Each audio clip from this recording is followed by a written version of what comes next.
शिक्षण करण्याचे नाही. भारतीय बैठकीनुसार हे विद्यार्थी आणि त्यांचे पालक या ठिकाणी एक चांगलं स्नेहसंमेलन बघण्यासाठी आपण सर्वजण जमलो आहोत. मी जास्त बोलणार नाही, एवढंच सांगेन की प्रत्येक आईवडिलांनी आपल्या मुलांचा विचार करत असताना शिक्षण हे केवळ सरकारी नोकरी मिळवून देण्यासाठी नाही, हा अगोदर आपण ठाम निर्धार केला पाहिजे. शिक्षणामुळे आपल्याला या विश्वात, या जगात, स्पर्धात्मक जगात टिकायचं असेल तर शिक्षण हे महत्त्वाचं आहे. एखाद्याला शिक्षण घेत असताना अनेक अडचणी येतात आणि आता अनेक ठिकाणी आश्रयदाते आहेत, वेगवेगळी शिक्षणाची मदत करत असतात. परंतु शिक्षण घेत असताना एखाद्याला जर एखादी सरकारी नोकरी मिळाली आणि त्याने आपला घरसंसार केला, त्या पलीकडे जात एखाद्याने उद्योग क्षेत्रात यावं, त्यांनी उद्योगपती बनावं, उद्योजक बनावं आणि इतरांना नोकऱ्या देण्याचं काम करण्याचं कार्य केलं पाहिजे. आज आपण बघत असतो या जगामध्ये सर्वात महत्त्वाचा घटक कोण असेल तर तो शिक्षक आहे. सर्व आम्हाला शिक्षक घडवत असतो आणि शिक्षक संस्कारमय जीवन सर्वांना देत असतात. त्यामुळे कधीही विद्यार्थ्यांनी म्हणा किंवा आपण जेव्हा मोठे व्हाल तेव्हा शिक्षकांना कधी विसरू नका. जे शिक्षक आहेत ते शिक्षक प्रत्येक विद्यार्थ्याला चांगलं ज्ञान देण्यासाठी प्रयत्न करत असतात. एखादा जर मुलगा शिकायला कमी असेल पण त्याच्यात इतर जर चांगले गुण असेल तर ओळखण्याची पारख कोण करत असेल तर तो शिक्षक करत असेल, याची आपण नोंद घेतली पाहिजे. आणि आई वडिलांनाही मी विनंती करेन की आई वडिलांनी आपल्या मुलांना, म्हणजे ती मुलगी असो किंवा मुलगा असो, त्याने अमुकच शिकलं पाहिजे, अमुकच डॉक्टर म्हणा किंवा अमुकच इंजिनियर व्हायला पाहिजे. ज्या मुलाला कोणत्या क्षेत्राची आवड आहे त्या क्षेत्रामध्ये त्याला जाऊ दे, त्यामध्ये त्याला प्रगती करू द्या. आता खेळ क्षेत्रामध्ये अनेक आपण प्रगती करू शकता. आम्ही आजपर्यंत आता 30 वर्षापेक्षा जास्त काळ पत्रकारिता क्षेत्रात आहोत. आमच्याकडे जरी कमी शिक्षण असलं तरी अनुभवातून माणूस शिकत असतो आणि प्रत्येक विद्यार्थ्यांनी आई वडिलांचं ऐकत असताना जे आपले आई वडील आपल्या विद्यार्थ्यांसाठी किंवा पाल्यांसाठी अनेक प्रकारचे संस्कार देत असताना अनेक कष्ट सोसत असतात. त्या पालकांनाही विद्यार्थ्यांनी कधी विसरू नये असं मी या ठिकाणी मुद्दाम आवर्जून सांगेन. आणि भले व्हावेत, देशाचे चांगले नागरिक व्हावेत. जसं योगदान आपल्या शिक्षकांचं असतं तसं पालक शिक्षकांचंही योगदान संयुक्तपणे असतं, एवढं मी सांगेन. आणि आज विद्यार्थी या ठिकाणी सुरुवातीला एक चांगल्या प्रकारचं स्वागतगीत या ठिकाणी सादर केलं. कुठलाही स्वर, ताल, लय नसताना त्यांच्यानी आपल्या आवाजामध्ये एक चांगलं स्वागत सादर केलं. त्याबद्दल मी त्या विद्यार्थ्यांचे अभिनंदन करतो. आणि खरं म्हणजे मी माझ्याकडे तरी मी स्वतः कुठल्या व्यासपीठावर जाण्यासाठी येत नाही. मला मुख्याध्यापिकेने फोन केला, मी तेव्हा ड्रायव्हिंग करत होतो. मी म्हटलं एखादा कार्यक्रम असेल, कार्यक्रमाचं चित्रीकरण किंवा एखादा न्यूज करण्यासाठी मी येणार, असं तिला हो म्हटलं.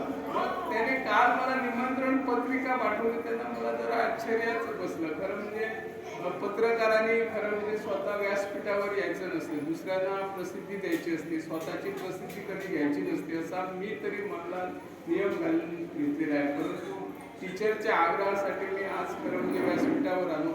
मला खरं म्हणजे या मुलांचं गॅदरिंगचं चित्रीकरण करायला आवडलं असतं किंवा एखादी छान बातमी करत असताना ते काय करतात याचं चित्रीकरण आणि ते संवादामध्ये मला तसं करायचं होतं.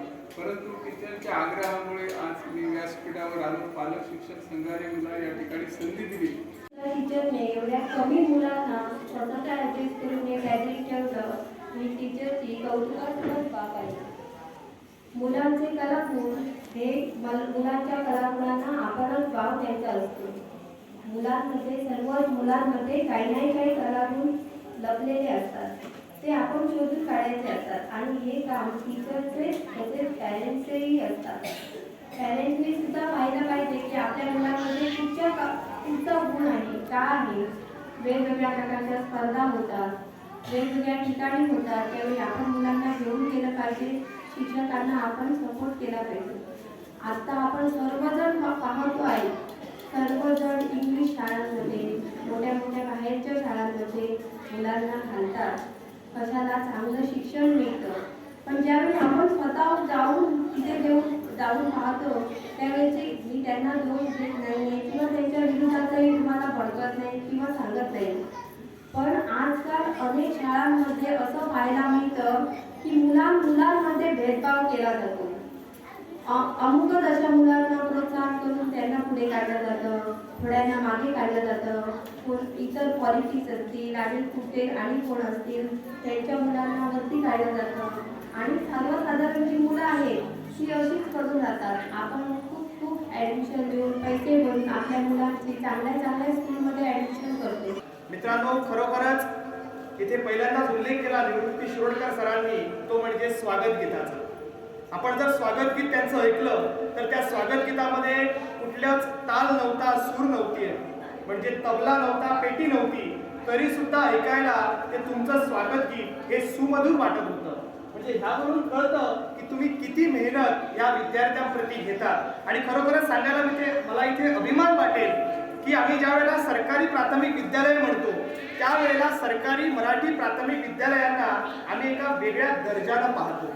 आज जर गोव्यातील कुठलाही वर्तमानपत्र जर आम्ही उघडून बघितलं किंवा कुठलाही फेसबुकवरती किंवा इंटरनेटवरती जर आम्ही सर्च केलं आणि मुलं जी चमकतात राज्यस्तरीय पातळीवरती किंवा देश पातळीवरती जी मुलं चमकतात त्यांची जर आम्ही आकडेवारी घेतली तर ती सर्व मुलं जी आहेत ही प्राथमिक विद्यालयातून अशा पद्धतीच्या शाळेतून घडलेली आहेत. इथे खास उल्लेख करावा असा वाटतो ते स्मिता आंबेकर यांच्या मुलगी सिद्धता आंबेकर यांच्या, म्हणजे ती सुद्धा मराठी प्राथमिक शाळेतून शिकली होती, पण जी आज ती उत्स्फूर्तरित्या बोलते किंवा सूत्रसंचालन एखाद्या कार्यक्रमाचं करते किंवा उत्स्फूर्तरित्या कविता सादर करते त्यावेळेला मनाला एक आशावाद वाटतो आणि मन सुखावतं की सरकारी प्राथमिक विद्यालयातून शिक्षण घेणारा विद्यार्थी किंवा विद्यार्थिनी समाजामध्ये आपलं नावलौकिक मिळवू शकतात.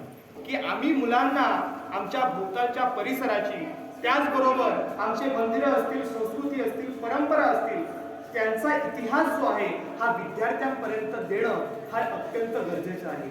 जसं की मी तुम्हाला आता उल्लेख करेन, हे पत्रादेवीचं स्मारक आहे. आम्ही दररोज त्या पत्रादेवीच्या स्मारकाकडून जातो, पण त्या पत्रादेवी स्मारकाचा इतिहास जो आहे हा विद्यार्थ्यांपर्यंत पोहोचवणं हा तेवढाच गरजेचा आहे. ज्या वेळेला पत्रादेवीच्या स्मारकाचा आपण उल्लेख करतो त्यावेळेला त्या पत्रादेवीच्या स्मारकावरती भारताच्या विविध कानाकोपऱ्यातून आमचे मुक्तीवीर ह्या गोव्यात मुक्त करण्यासाठी आले होते, लढले, त्यांनी तिथे आपल्या रक्ताचा अभिषेक केला, म्हणून आज आम्ही इथे ह्या व्यासपीठावरती बसू शकलो. हजारो सैनिक त्या ठिकाणी येऊन आपल्या प्राणाचं बलिदान त्या लोकांनी दिलं, म्हणून सुखाचा श्वास आम्ही आज या ठिकाणी घेऊ शकतो. हा जो इतिहास जो आहे हा विद्यार्थ्यांपर्यंत पोहोचवणं हे गरजेचं आहे. हे काम शिक्षक दरवेळेला करतात, पण पालक म्हणून, समाजाचा एक नागरिक म्हणून त्यांना ते संस्कार देण्याची गरज आहे असं मला वाटेल. इंग्रजी म्हणजे इंग्लिश लँग्वेज जी आहे ही कंपल्सरी करून टाकली. म्हणजे ह्या मंदिरामध्ये जर तुला काम करायचं आहे तर इंग्रजी ही तुला आलीच पाहिजे. त्या मंदिरामध्ये एक घंटा वाजवणारा माणूस होता. त्याचं काम हे दरवेळेला त्या मंदिरामध्ये ज्या वेळेला आरती होते त्यावेळेला तो घंटा वाजवायचं काम करायचा. तो माणूस हा निर्णय ऐकल्यानंतर ट्रस्टींकडे गेला आणि तो म्हणायला लागला की साहेब, माझं काम हे घंटा वाजवायचं आहे, माझा आणि इंग्रजीचा काहीही संबंध नाही. त्यावेळेला ते ट्रस्टी म्हणाले की निर्णय हा सर्वांसाठी एकच आहे, तुला इंग्रजी ही आलीच पाहिजे. असं सांगितल्यानंतर त्या घंटा वाजवणारा जो माणूस होता त्याने ते काम सोडलं. त्याने ते काम सोडलं आणि तो मंदिराबाहेर गेला. मंदिराबाहेर गेल्यानंतर त्याने असा विचार केला की या मंदिरामध्ये हजारो पर्यटक दिवसाचे ये जा करतात, त्या पर्यटकांना कुठलीच चहा पाण्याची व्यवस्था करायची, म्हणजे चहाची टपरी त्या ठिकाणी नव्हती. त्याने असा विचार केला की एक लहानशी टपरी आपण त्या ठिकाणी टाकूया.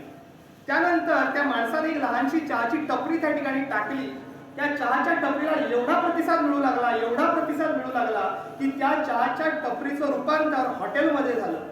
हॉटेलला पण चांगला प्रतिसाद मिळू लागला. हॉटेलमध्ये सुद्धा देश विदेशातील अनेक लोक येऊन आपला नाश्ता जेवण करायला लागले. त्या हॉटेलचं रूपांतर त्याने रेस्टॉरंटमध्ये केलं, त्याला पण तिथे जास्त प्रतिसाद मिळायला लागला. त्यानंतर त्याने निवासाची सोय करून, ज्याला आपण लॉजिंग म्हणतो, तिथे रूम्स काढले त्या ठिकाणी आणि त्याला पण चांगला प्रतिसाद मिळाला. आणि त्या ठिकाणी पंचतारांकित हॉटेल म्हणजे 5 स्टार हॉटेल त्या ठिकाणी उभं राहिलं. एके दिवशी विदेशातून एक डेलिगेट म्हणजे एक मंडळी, 5-6 मंडळी विदेशातून त्या हॉटेलमध्ये राहायला आली होती. त्या हॉटेलचं व्यवस्थापन बघितलं, आयोजन बघितलं आणि ती माणसं भारावून गेली आणि त्या मॅनेजरकडे जाऊन ती माणसं म्हणायला लागली की आम्हाला तुमच्या मालकाला भेटायचं आहे. असं म्हटल्यानंतर त्या मॅनेजरने मालकाला बोलवलं. ही मंडळी पटापट इंग्रजी बोलत होती, मालकाला इंग्रजी येत नव्हती. आणि ज्या वेळेला मॅनेजरने त्या माणसांना सांगितलं की आमच्या मालकाला इंग्रजी ही येत नाही, त्यावेळेला ती मंडळी काय म्हणाली की एवढ्या मोठ्या पंचतारांकित हॉटेलचा मालक आणि तुम्हाला इंग्रजी येत नाही. त्यावेळेला तो हॉटेलचा मालक शांतपणे त्यांना उत्तर देतो. तो म्हणाला की मला जर इंग्रजी आली असती तर मी अजूनही त्या मंदिरामध्ये घंटाच वाजवत राहिलो असतो. मला इंग्रजी आली नाही म्हणून मी ते काम सोडलं, म्हणून मी ह्या पंचतारांकित हॉटेलचा मालक बनू शकलो. ह्या गोष्टीचा एवढाच अर्थ आहे की ज्या वेळेला यशाचं एक दार बंद होतं त्यावेळेला 10 दारं तुमच्यासाठी उघडी होतात. त्यामुळे अपयशातून खचून न जाता यशापर्यंत मजल मारली पाहिजे. ध्येयाच्या पाठलाग करण्यानं तुमचं ध्येय जे आहे भरलं पाहिजे. तुमच्या पाठलाग करण्यानं ही यशाची मजल ही तुम्ही मारली पाहिजे. आणि त्याचबरोबर छत्रपती शिवाजी महाराज असतील, महात्मा ज्योतिबा दामोदर सावरकर असतील, ज्यांचे फोटो ह्या तुमच्या शाळेमध्ये लावलेले आहेत, त्यांना तुम्ही आदर्श मानलं पाहिजे. आणि विद्यार्थ्यांनो एकच गोष्ट लक्षात ठेवा की ही माणसं ज्या वेळेला देशासाठी लढली, देशासाठी त्यांनी काम केलं, त्यांनी कुठल्या जाती धर्माचा विचार केला नव्हता. त्यांनी फक्त माणुसकी आणि फक्त माणुसकी हाच धर्म आहे, माणुसकी ही एकमेव जात आहे आणि फक्त माणुसकीच्या दृष्टिकोनातून त्यांनी काम केलं होतं. आणि ते काम करण्याची जबाबदारी जी आहे ही आता तुमची आहे. कारण भारताचं भविष्य जे आहे, स्वामी विवेकानंदांच्या स्वप्नातला भारत जर आम्हाला घडवायचा असेल तर तुम्ही विद्यार्थ्यांनी तेवढंच सक्षम होणं